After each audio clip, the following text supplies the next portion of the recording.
Hey, what's going on, everybody? This is Mike. I'm a couple minutes late here because I just realized that one of the programs that I normally use to go live, they're starting this new thing where it needs your permission. It needs your permission to like for me to see who is on the live, which is weird. I don't see why I would need that, but hey Janice, what's going on? What is up? What is up? I am trying to get active again in this group because these conversations are important, man. A lot of people are having a lot of issues with marketing their business on social media, and a lot of it is because they're not spending the time to kind of study, how this whole thing works. So, hey. So, so I wanted to keep this as sort of an open Q&A session. I might do this every Wednesday. I know I just kind of popped up and did this today, but I've been getting a lot of questions in my email about social media. I've been getting a lot of phone calls, text about what the do's and not to do's on social media, why it's important. I even had somebody hit me up and say they're not going to use social media anymore because it's not helping their business. And I'm like, that's absolutely ridiculous. It's not about social media not working. It's about leveraging, social media the right way and using the right tools.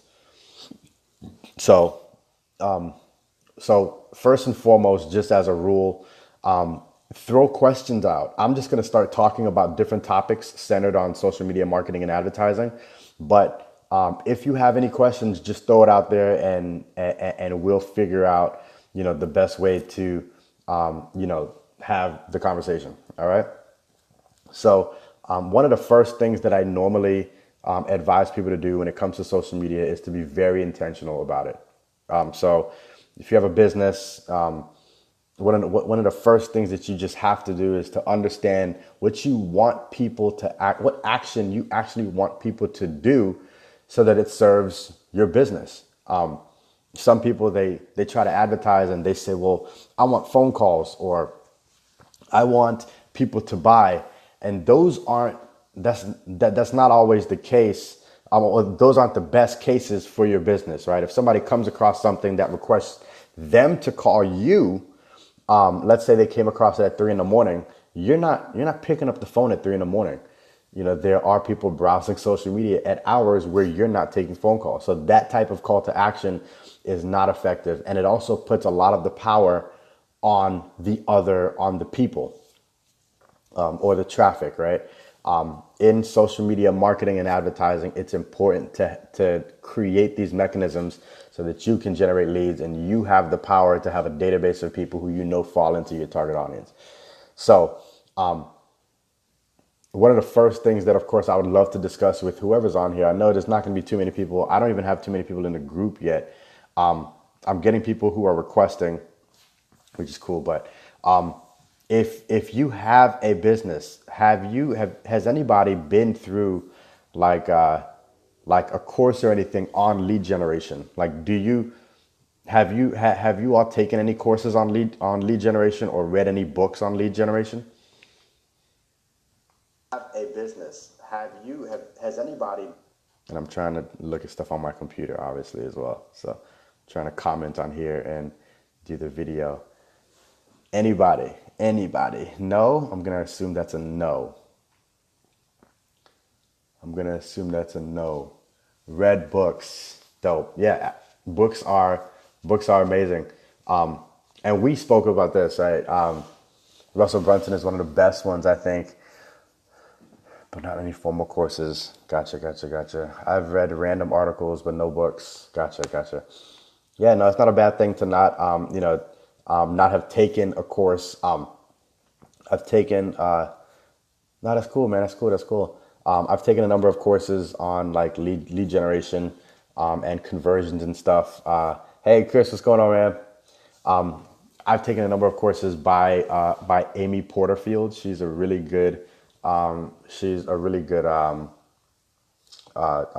person to follow.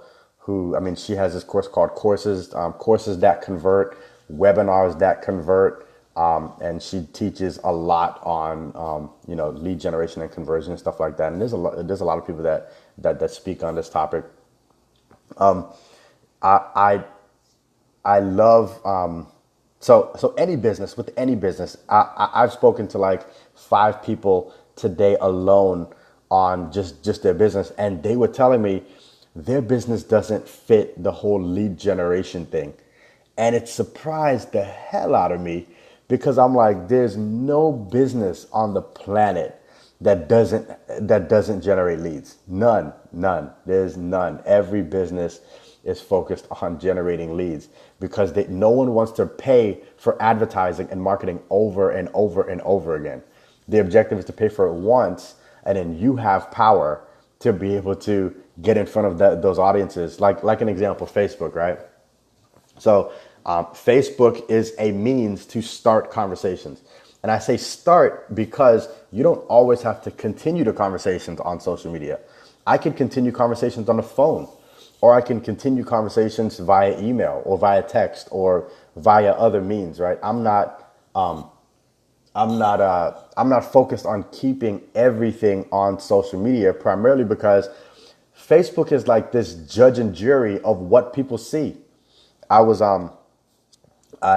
yesterday I had a meeting with a client, and down in my business center there's a huge TV, a big TV, and CNN was on, and so in the past, television advertising was where everything was at, right? Like, you wanted to get the word out, it was all about television and radio. Television and radio, that was your distribution channel. But there was a huge problem with it. The huge problem was there's a very strong time component to advertising on TV and on the radio. If people are not listening to the television or the radio at that moment when your ad was running, then you lost money. You wasted money.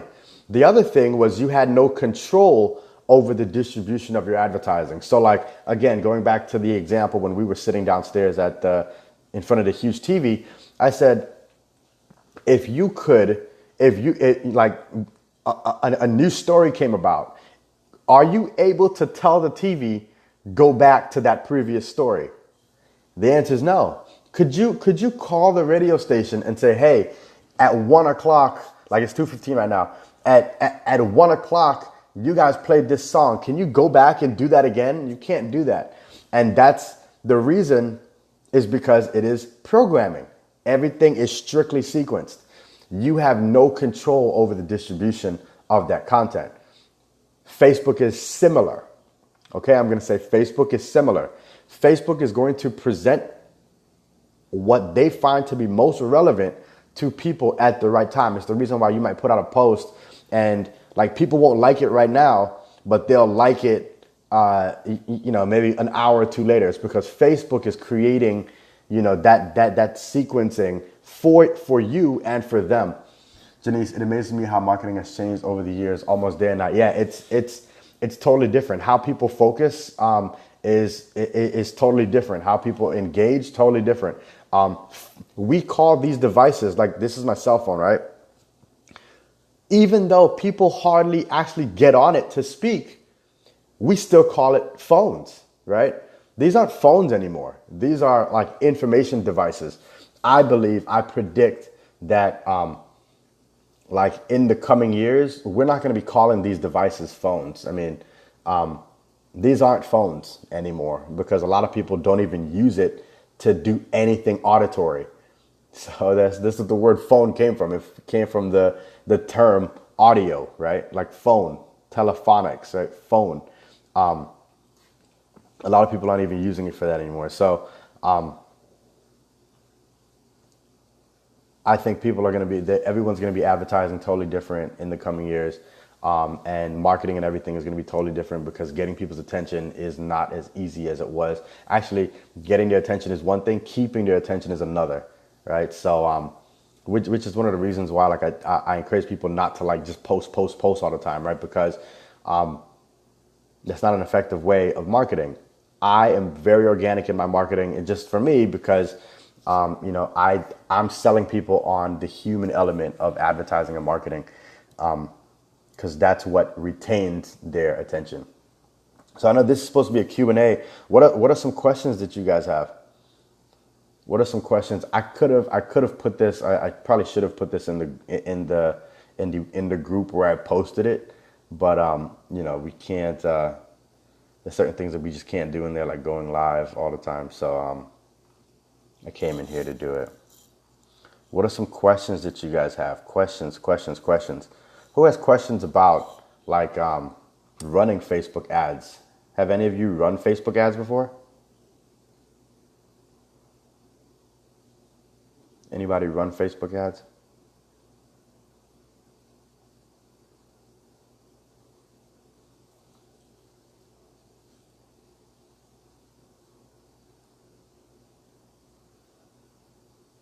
And by the way, I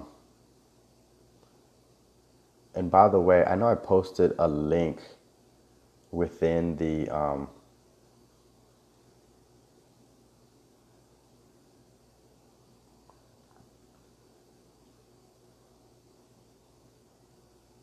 I posted a link within the other group, but I'm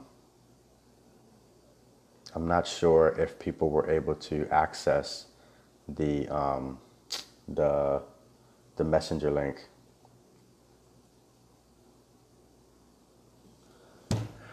Janice, when the markets are always ever changing, how can we keep up with targeting keywords? Um, Honestly, it's really a matter of it's just a matter of understanding people. You have to just continually understand people and their behavior on these devices or on in technology. So the the key to social media like advertising, the key to social media advertising is to predict where people are in terms of their sentiment, needs, and interests. All right, which is dramatically different from search advertising. Okay, so here's an example, right? Here's an example. So for one, you have to predict how people are thinking, where they're at, but you also have to place your efforts in the arena where you think their interests lie, right? So so here's an example, right? Mesothelioma, right? Mesothelioma. There's a company here in Orlando that three guys, they essentially said, hey, mesothelioma is a condition that, people who were working in roofing and stuff, they were exposed to asbestos. So if you were working in those industries years ago, you most likely are going to be facing the like issues with mesothelioma now because of your age. So these attorneys said, hey, we can market the hell out of that word. And on TV and in the ads, we know that the majority of people who are watching TV right now are of this particular age. So they ran ads to it and that worked. They were making millions of dollars. These guys are right down the street, millions of dollars. But the reason why was because they were able to index off of a word that was highly pertinent to an audience that was consuming content through a specific medium. Okay? I'm going to say that again. They were indexing off of keywords or a word that was highly relevant to an audience who was consuming content through a certain medium. That medium just happened to be television, right? And also what people are searching for on, like, let's say Google. Google is called intent marketing. An intent marketing campaign means somebody is actively searching for something, right? Somebody is actively searching for something. If somebody, if some right now, right, and no offense to anybody that might have certain conditions, right, but let's say somebody sees, like you're a teenager, right? If you see a pimple on your face, what you're going to do is you're going to hop on Google and say how to get rid of pimples, right? Anybody that sells certain types of skincare, they're going to look at what people searched for, and they're going to say that person is looking for a solution for pimples.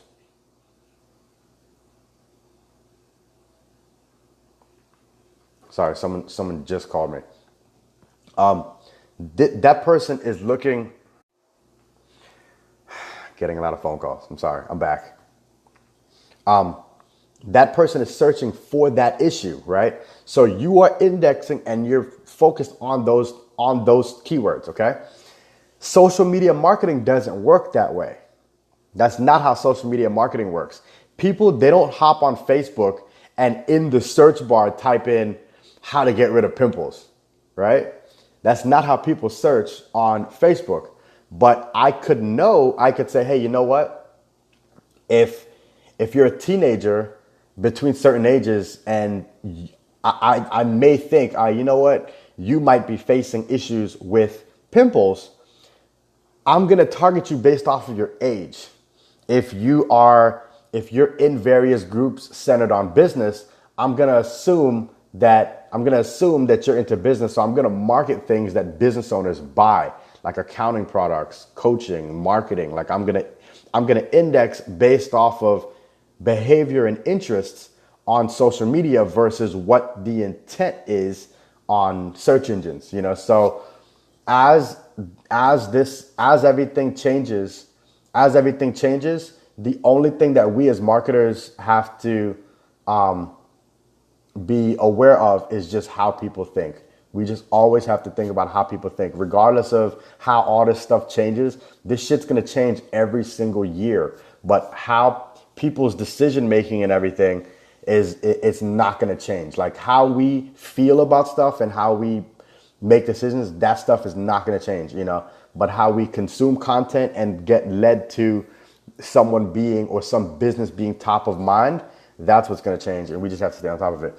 Mike, are you saying that you can purchase top search criteria, i.e. a dermatologist pays for what are popular skin search? Yeah, on search engines. Yes, on search engines, yes. You can you pay for those keywords, and you can pay for keywords in specific areas, right? So a dermatologist doesn't want to pay for keywords. If they're in Orlando, they don't want to pay for keywords in Alaska, right? They don't want to do that. They want to pay for keywords here where they are, so they're gonna pay for stuff, in a particular area. So Google is gonna sell you that search queries for that area for those times in that area. So yeah, but yeah, you do that on Google. On Facebook, you don't index necessarily off of keywords. You work through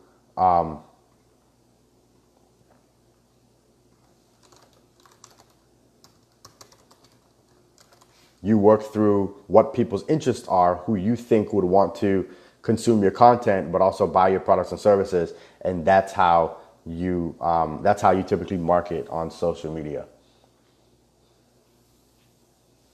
What other questions you guys have? What other questions? Talk to me. Talk to me. I love questions. I love questions. I love questions, and I'm inviting some people to the group, to get some more conversation started.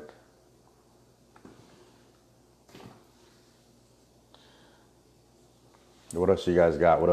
Mike, I know you're in tech. Janice, I know you have a couple businesses. What are some things you normally ask your potential clients before working with them? What are some things you ask them?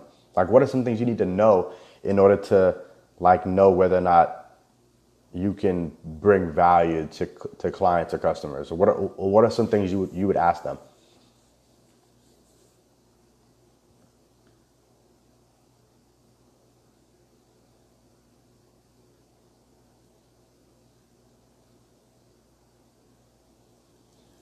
I am a solution seller.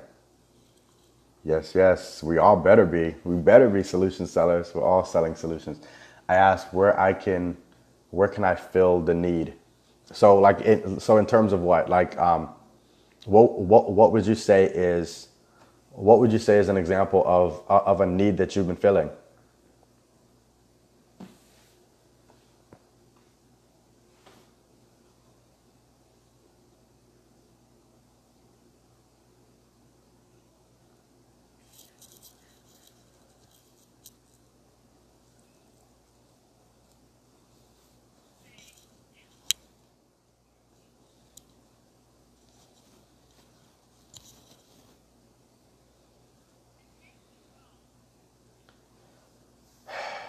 I get a lot of phone calls throughout the day.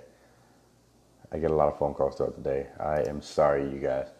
I asked about the intention of the app or similar service. Is the app an extension of the business or is the app the business? Gotcha, gotcha, gotcha. Yeah, I mean, so Mike, you sell very high ticket, very high ticket services.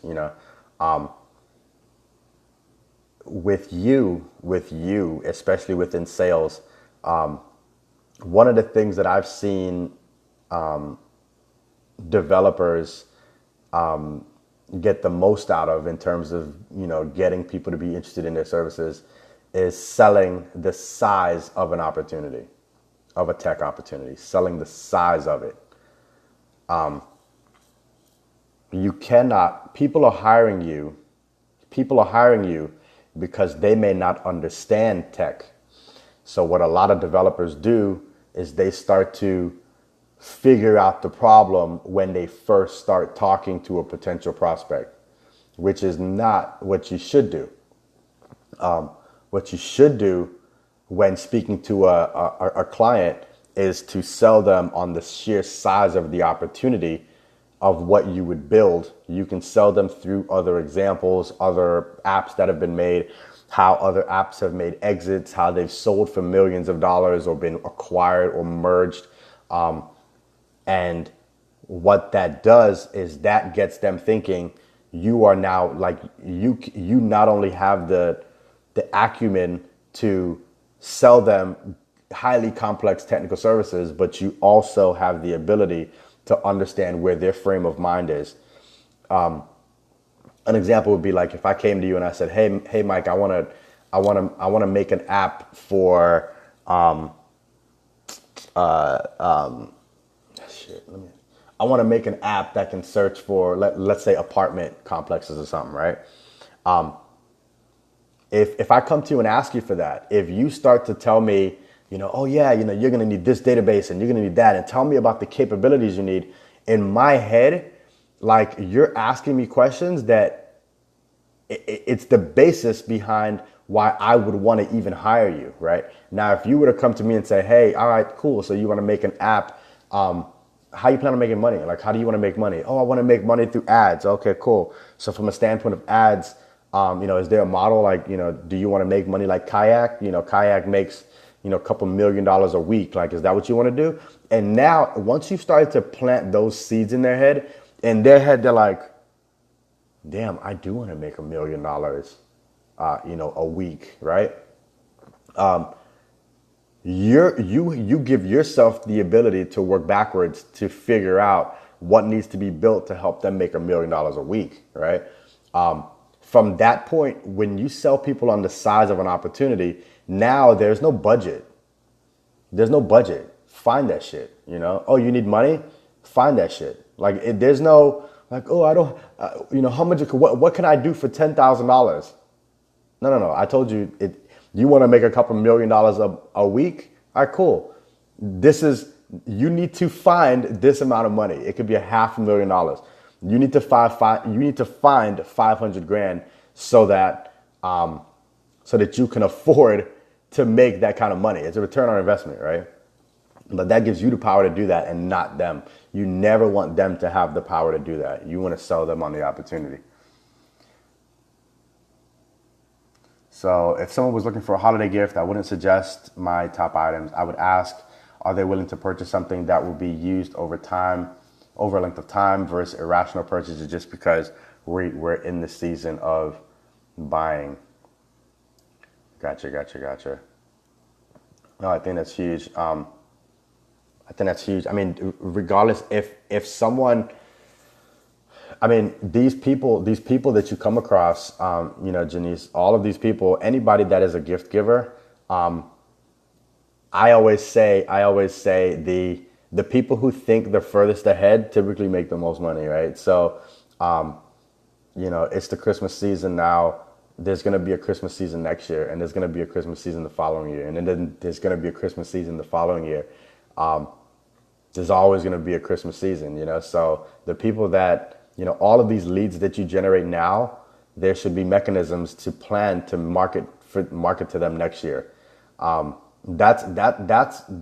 philosophy or that mentality is what separates the people that make, 10,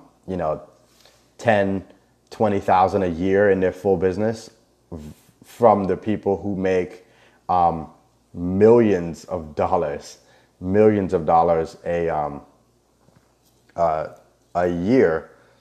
It's primarily because of how far out they think, especially when there's seasonality to your business. When there's seasonality to your business, you can always create mechanisms to come back to what brought them to you in the first place, if that makes sense. There's always a means to get back in front of people, always. But again, that goes to your lead generation. That's yet another reason why I'm big on generating leads, right? There's more and more content. There's more and more content being published on Facebook and Instagram.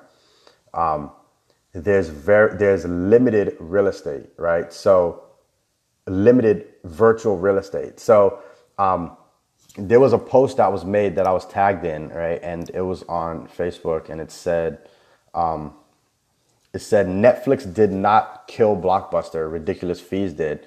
Uber did not kill the taxi business, limited access and fare control did. Amazon did not kill retailers, poor customer service and experience did. Airbnb isn't killing the hotel industry. Limited availability and pricing options is what's killing the hotel industry. So I say that to say this: there's a limitation in terms of people's attention, and there's also a limitation in terms of how much virtual real estate these businesses or these apps have. So Facebook does not want to put everything that people publish in front of everybody. That's irrational,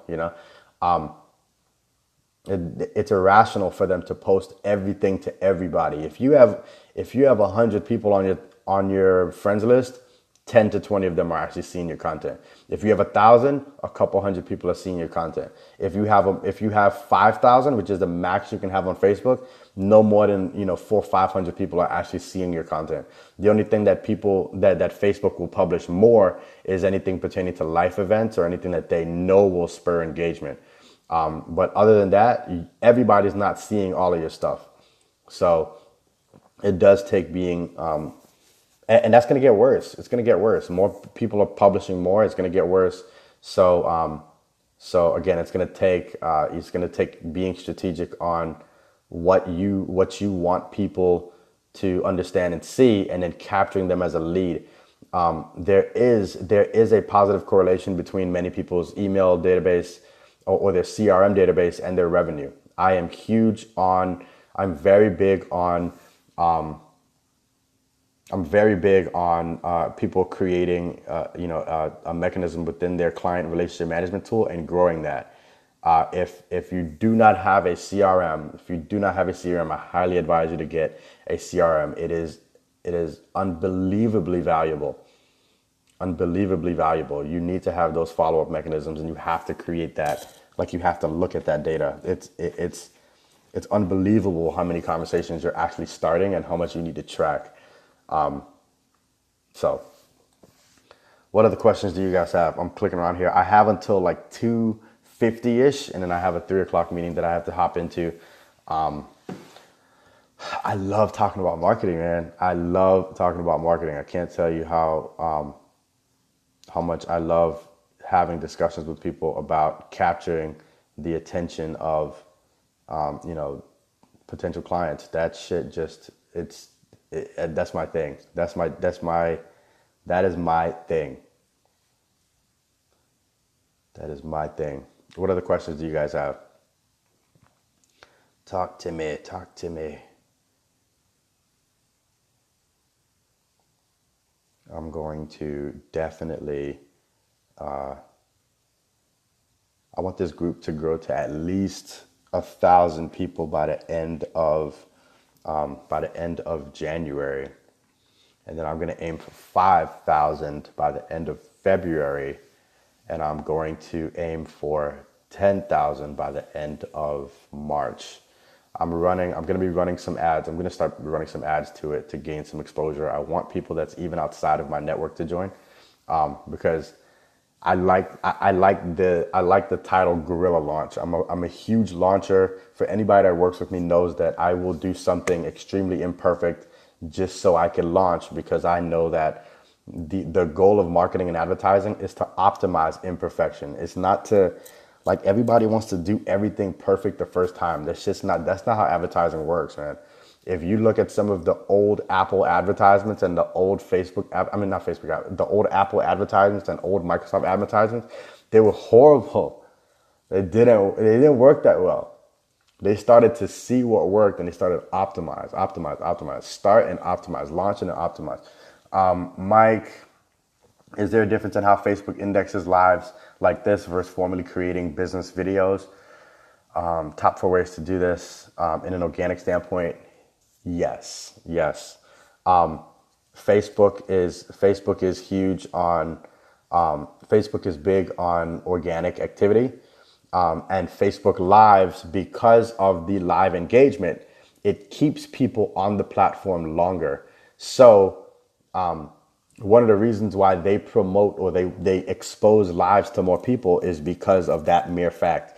If I'm helping Facebook by keeping people on the platform longer and people have a desire for that live engagement, then Facebook will award me. So here's one thing to fully understand, and it's actually something I'm going to do a video on. Facebook awards, people who keep active. All right, so I'm writing that down. You might wonder, there's two people, right? There's two people. Both people have 5,000 friends on Facebook. Both people have 5,000 friends on Facebook. Both people do the same exact thing, but one person is very good at keeping people active on the platform and the other might not be. Facebook, regardless of the size of your network, Facebook always awards those who are capable of keeping people active or keeping their apps open, the Facebook app open, the longest. So Facebook calculates my relevance. They capture my relevance based off of my ability to keep more people active on their own platform. Does that make sense? And I'm going to say it again. Facebook awards people who are capable of keeping an audience on Facebook longer. If I keep people on Facebook longer through group engagement and their consumption of my content, then Facebook is going to make me more relevant to more people. All right? Facebook is going to reward me. They're going to say, hey, this guy gets people to open the app more, gets people to stay on it more, and to do a bunch of other shit. So almost like invisible brownie point. Yes, exactly like invisible brownie points. I'm going to get rewarded. So even if I post something stupid, like I could post something like, like, hey, this dog tripped and fell. Facebook's going to present that content to more people, again, because I'm being rewarded for keeping people on the platform longer. Janice, I noticed that with my personal page versus the groups or business page. Yeah. So one thing I will say, about business pages, that's how Facebook makes money. This is a pay to play environment, and Facebook makes money based off of your ability to pay to get into certain audiences. They're not going to treat a business page. You could post the same thing on a business page and a personal page, and more people within your network will see your personal stuff. Not everybody will see your business page. Facebook is looking at people's propensity to engage, and Facebook will say, okay, these people over here are buyers. I am not sharing their attention with the businesses that's not willing to pay for advertisements. Okay, that's another nugget. Facebook business, I'm gonna do another video on that. Facebook doesn't like to share the engagers and the buyers. They don't like to share those people. They want to hold those people for the people willing to pay for advertisements. All right. People see my personal page quicker than my groups. So groups get a lot of engagement. Groups are really good for engagement. I wouldn't put too much stuff past groups. Groups have the ability to scale far past what your personal profile has limitations on. So you can only add 5,000 people to your personal profile, but you can add a lot more people to your business and your group. So again, business pages, that's pay to play, and anything you post on a business page, if people actually see it, just know that those people are people who typically, either, and sometimes you'll get away with it, but Facebook is trying to keep the highly relevant buyers and engagers to the paying businesses. And they have all the data on which accounts, which people actually, what people actually click on. They have all of that information. So they are experts at that, absolute experts.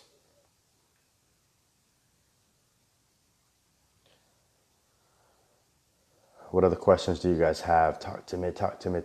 I have about 5 more minutes here.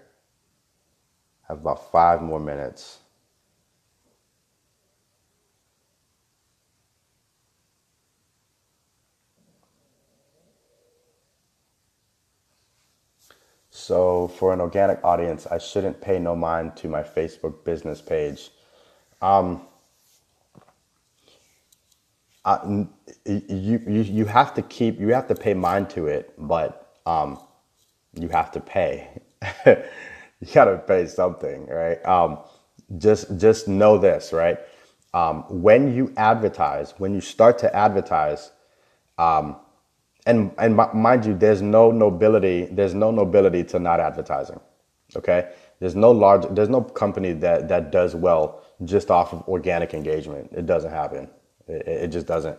You have to advertise. You have to get in front of people who you're not already in front of, and you have to pay for that. But if you have a pipeline to create a return on investment, then it's worth it. The advertising is free. So I'm going to say that again. Advertising costs you nothing. It's solely a matter of understanding what your return on investment is from the advertising.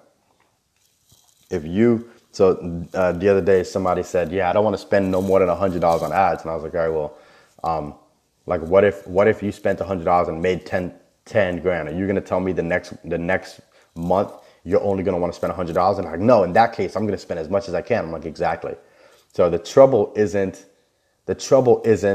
the fact that people don't want to spend money on ads. The trouble is understanding what formula you're actually creating to ensure that you're getting a return on your investment. And that's with anything, right? Because there's plenty of ways to market and advertise. I could, like an example, like let's say I started a clothing line right now, or I started anything. What I would say, hey, I could spend money on ads. I could spend $500 on ads, or I could pay two influencers $250 and have them market for me.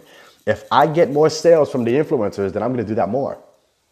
It's all about what attention I'm grabbing and what distribution channel I'm creating for myself to be able to generate those leads. If I can make more money off of influencers, or if I can make more money off of paying, a couple college students to go, to go drive leads my way, then that's where I'm going to spend my money on Facebook and Instagram and all these other social platforms. It's important to understand how people are thinking and what mental state they're in, so that you can position your content in front of them and ultimately generate a lead. But you want to pay for that once, In order to do that, and going back to your question on your business page, the more people that follow your business page, the more control you have over how you pay for that audience. Okay, I'm going to say it again. The more people you have so if you have 10 people that like your page, Facebook doesn't have a great relationship with your business page yet. They can't aggregate enough information to say your ads will be most relevant to this audience of these people. They don't know enough. But when you have thousands of people who like your business page, now Facebook can say, okay, these 1,000 people found your content and your page to be highly relevant to them. So they're able to look at their age range. They're able to look at all of the insights pertinent to these people. And they could say, these people have these commonalities. And then Facebook can very intelligently position your ads in front of the right people once you start to pay for that traffic. So that's why it's good to still have a lot of people that like your business page. And you can also share content from your business page. And your business page is public. There's no private business pages. There's no private business pages. Every page is public. So anything that's posted, if it's shared and distributed, other people can organically distribute your business content. So that's another thing too, right? Your personal page, I would say keep that personal, right? Promote business stuff on the personal page, but you can't run ads to your personal page. Okay? You can't run ads to your personal. I can't run an ad saying, yeah, come like my personal page. That's like me buying. You can't buy friends. You can buy followers to your business page. You can pay to drive traffic to your business page. And groups you can't run ads to groups. But what you can do is organically start conversations, get people to like your page, and then you can advertise to those people. So there's a power in every element of these, in every element of the Facebook system, the pipeline, the groups, the pages, and the personal. But you just have to understand how to create it. I'll give you my objective going into this new year. I know that Facebook sees group activity to be highly relevant. So my objective, like what I like with this group, is I can post content and I have full control over what's in the group, right? And I just started this group not too long ago.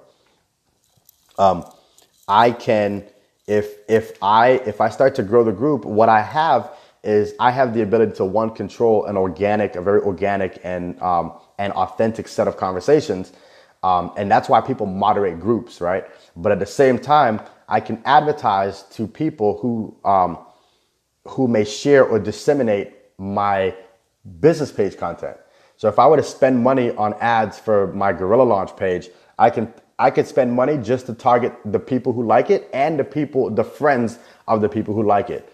So that when people see it, they're able to see, oh, my friend Susan likes that page. So their propensity to buy or engage is far higher because I'm working within 1 or 2 degrees of somebody who has either liked the page or has engaged within the group. So there is a strategy to it, and I definitely, that's what I do. I work with my clients on understanding how all of those elements work together and how to strategically get people into their own, into their business pipeline. So that's my thing. I love doing it. I'm most likely going to be doing this like for the rest of my life because this is just it's the most interesting thing to me. I love psychology, technology, and I love to get people moving, people to take action. So those are the elements. That's the secret sauce to marketing. What other questions? I love questions. A couple more questions. I'm good for until 2:55, so I gotta hop off. I gotta hop off in a couple minutes here.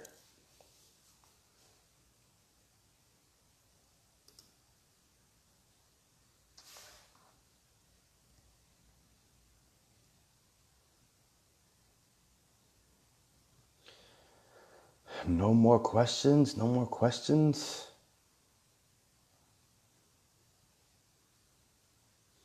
You're in. Thanks, man. Thanks.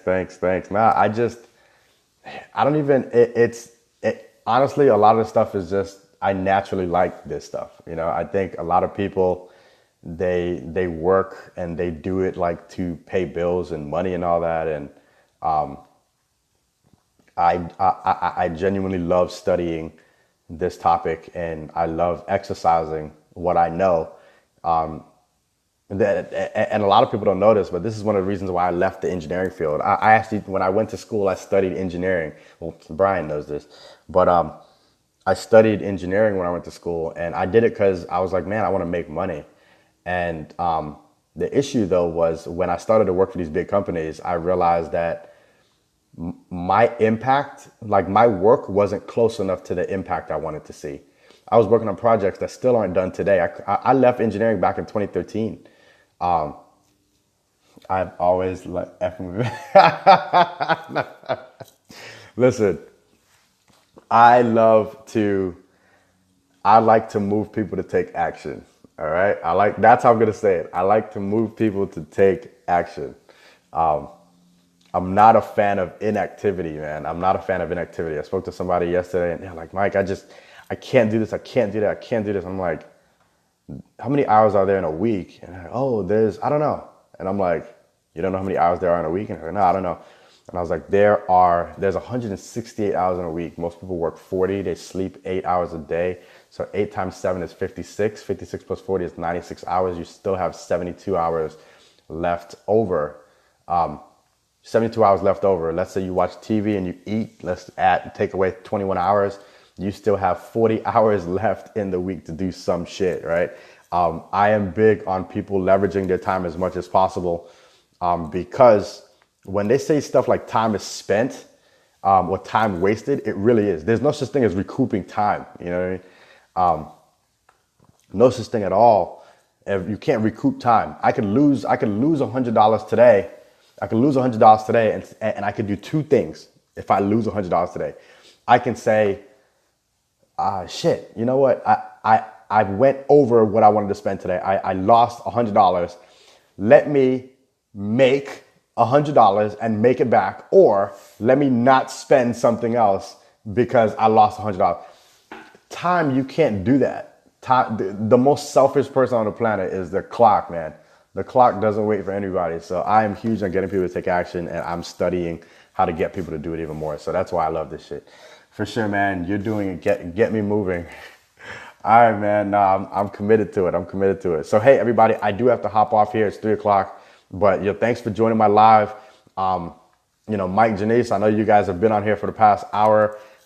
Thanks for hopping on. And I definitely look forward to doing this more often and sharing insights and starting these conversations. It's not always going to be just talking about marketing. I'm hoping to speak about, how stuff works, the intricacies of, how stuff actually works, so that when you guys walk away from these lives, like you can apply it, so no, I appreciate you. I appreciate you guys, so all right, I'm going to hop off, and thank you guys for joining.